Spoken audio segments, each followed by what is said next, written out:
Good morning, everyone. Let me begin by thanking our investigators and our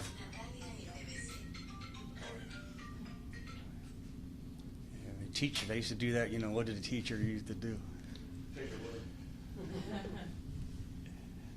Let me begin by thanking our investigators and our forensic personnel.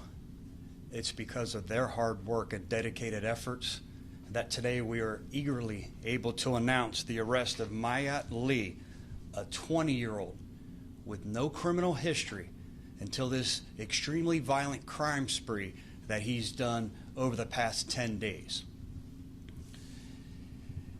How we solved this crime, how the forensic team and investigators got all the information they did in such a short period of time would make for a phenomenal storyline for any of the popular CSI TV shows.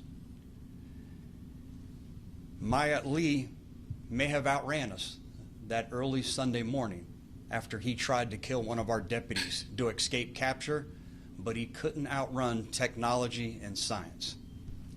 Now let me see if I can paint the picture accurately of all the information that we've obtained so far up to this point in such a short period of time. Mayat Lee at some point decides that he's going to rob an individual up in the, over in the Brandon area. He goes into an apartment complex and robs an individual and is able to obtain another firearm, some credit cards, and some other items that the victim had that day. Within an hour, he has an accomplice with him. He's in a passenger in a Honda, and he drives over to the Dave & Buster's, and in the parking lot sees another victim that he targets. He uses his firearm to carjack the vehicle from that individual, and then he and his accomplice who is in the Honda both flee the scene. Now this is Wednesday. This is Wednesday evening, late into the evening time, into the nighttime. He drives all around Tampa for a few days until Sunday, and that's when one of our very diligent deputies who's in an area where there's been some stolen vehicles and some auto burglaries, he's out on foot, he's doing his job, knowing that this big marked police car is a big advertisement for criminals. He decides to do his job and covertly walk through the parking lot. He sees a vehicle, he sees that there's no tag on the car. That's a very popular technique because us as deputies and law enforcement, we can't determine if the car's stolen or not. So are we going to continue to chase someone when we don't know if the car and we can't confirm it's stolen or not? No, we're not. We're not going to put the public in danger. So he jumps in his car, goes to catch up with the car, and does a traffic stop. Again, in the short 3 years that this deputy's been here, I have to commend him for his experience because he has the whereabouts to not approach the vehicle. He gives several commands over the PA system for our suspect to stay inside the car and that he'd be with them momentarily. He's given several commands and waiting for backup to get there. Well, our suspect, Mayat Lee, decides he's not waiting. He's not going to get captured. He's very acutely aware of all the crimes he's committed. Our deputy isn't. That's what makes traffic stops so dangerous. He starts firing at the deputy, trying to kill the deputy because, again, he doesn't want to go to jail. Our deputy, and I said this the other day, shows such great restraint because he doesn't just indiscriminately fire inside the car. So as he's being shot at, trying to protect his own life, he doesn't want to just shoot because he doesn't know who else, innocent or not, who else is a passenger inside this vehicle. So he's able to fire 3 shots that don't strike the driver, our suspect, and again allows them to leave because he doesn't know who else is inside the car. We find the car a short time later abandoned and are able to confirm that it's stolen and actually used in the carjacking from Wednesday night over at Dave & Buster's.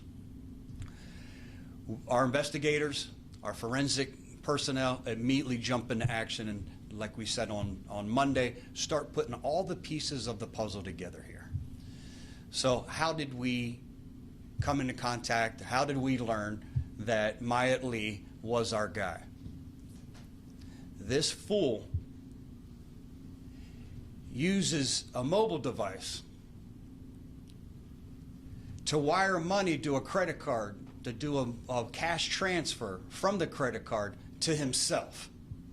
So that's how we were able to identify him. Then through our eye on crime cameras, through surveillance cameras at different businesses that the detectives so eagerly worked to obtain, saw that he was seen in this car throughout the last few days. The Dave & Buster's victim is able to identify him as this is the guy who robbed me. And then what we learned is, or what we were able to recover once we learned that the Honda is registered to our suspect, was towed from the apartment complex. We went back to the apartment complex, and that's where we were able to locate him and place him under arrest.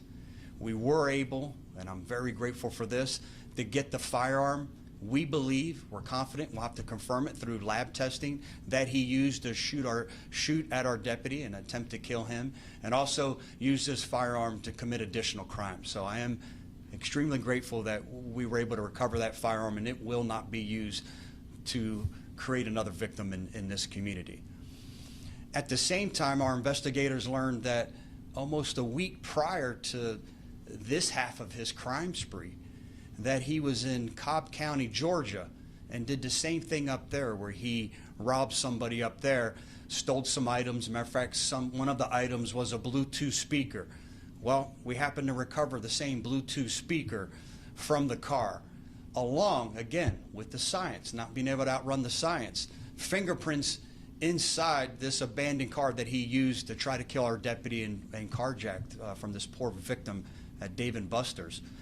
We were able to lift his prints off of that and confirm that, yes, he was in the car, he was our shooter, and he is indeed the individual who tried to kill one of our deputy sheriffs. Thank God that we live in a community where they love their law enforcement. Let me assure you that this sheriff and this community will not tolerate anyone shooting at any of our law enforcement in this county.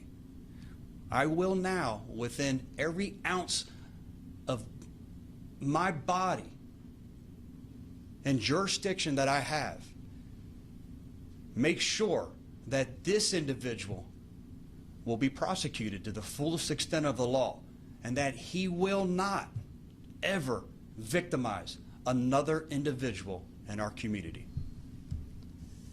Myatt Lee has been charged with armed robbery with a firearm, grand theft of a firearm, armed carjacking, attempted murder of a law enforcement officer, and there's also the Bureau of ATF that is looking into some charges due to the fact that he committed these crimes with a firearm. Any questions I can take at this time? Any questions?